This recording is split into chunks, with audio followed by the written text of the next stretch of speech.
your attention, for example, is mediated by unconscious forces. And you know that perfectly well. And this is another Freudian observation.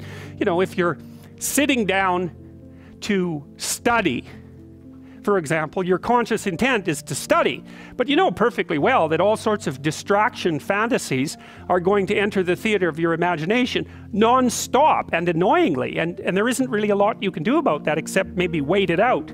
You know, so you'll be sitting there reading and your attention will flicker away. You'll think about, I don't know, maybe you want to watch Jane the Virgin on Netflix or something like that, or maybe it's time to have a peanut butter sandwich, or you should get the dust bunnies out from underneath the bed, or it's time to go outside and have a cigarette, or maybe it's time for a cup of coffee, or it's like all these subsystems in you that would like something aren't very happy just to sit there while you read this thing that you're actually bored by, and so they pop up and try to take control of your perceptions and your actions non-stop.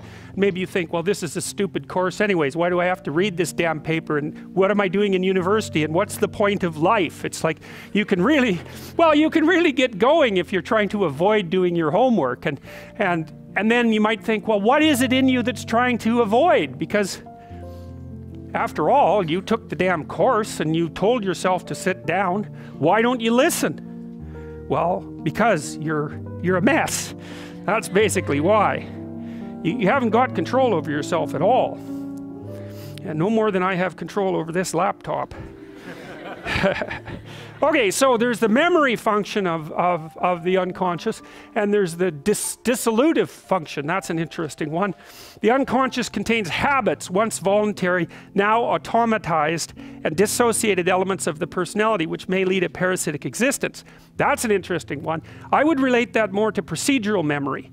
You know, so what you've done is practice certain habits, whatever they might be, let's call them bad habits, and you like those things to get under control, but you can't. So maybe when you're speaking, for example, you use like and you know, and you say a lot, and you've practiced that, so you're really good at it, and you'd like to stop it, but you don't get to, because you've built that little machine right into your being, right? It's neurologically wired, and it's not under conscious control, and anything you practice becomes that. It becomes part of you, and that's another element of the unconscious, a different part.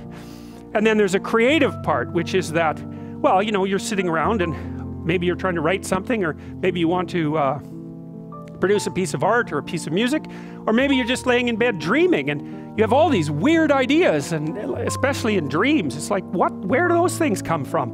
And even more strange, one of the things that's really weird about dreams, and almost impossibly weird, is that you're an observer in the dream. It's like a dream is something that happens to you. Well, you're dreaming it, theoretically, so how is it that you can be an observer?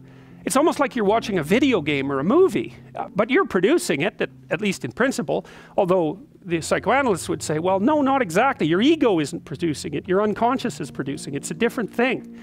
It's a different thing, and of course Jung would say, well, it's deeper than that. The collective unconscious might be producing it.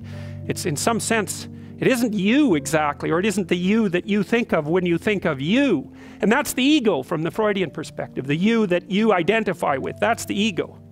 And outside of that is the unconscious. The id, that's more the place of impulses, and you could think about those as the biological subsystems that can derail your thinking, right? And that govern things like hunger and sex and aggression and your basic instincts is another way of putting it. And it's a reasonable way of thinking about it, because these are subsystems that you share with animals. You share them certainly with mammals, you share most of them with reptiles, you share a lot of them with amphibians, and even going all the way down to crustaceans there's commonality, for example, in the dominance hierarchy circuits. And so these are very, very old things, and the idea that you're in control of them is, well, you're not exactly in control of them. And I would say the less integrated you are, the less you're in control of them, and the more they're in control of you. And that can get really out of hand, you know. You can be, like with people who have obsessive compulsive disorder, for example, which seems to be, I would say, the dissolutive elements in some sense of the unconscious, the way that it's portrayed here.